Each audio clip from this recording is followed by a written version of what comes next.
one morning I was reading the Sunday newspaper, and on the front page there was a story about the Bush administration and waterboarding. And I'm sure all of you remember what that was about. And I just think of waterboarding as, oh my gosh, that's the medieval practice that they used to use when they were dunking witches to get them to confess. And next to that article, there was a story about 3 Roman Catholic nuns who had been arrested, and they were standing trial for endangering the national defense of the United States. And that's because they had broken into a nuclear silo in Colorado, and they had used wire cutters. And so because they had wire cutters, they went to trial and they were found guilty for endangerment. And they ended up in a prison facility with a celebrity who was also serving time. And so all of this inspired a poem. And it begins with a quote. "We do not torture." George W. Bush, defending U.S. interrogation practices in CIA prisons overseas. Sunday afternoon, waterboarding.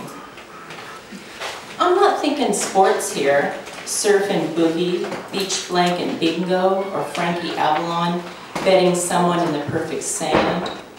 But I'm thinking strapped butt naked to a plank and dunked in a tub until you black out.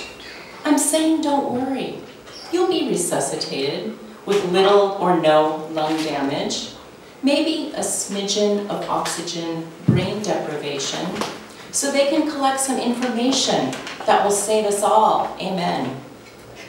Thank God, when I was in the convent, they didn't think of us as witches, but I thought of us as witches, white for sure, praying spells for my mother's elaborate tumor, tarot cards veiled under my black veil in the closet, since my life was all cups, blood, water, wine. I was taught to hold everything in my nun's big mother heart. Lord knows if there's any martyring to be done, call those nuns who bled themselves on the nuclear silo and ended up in jail with Martha Stewart.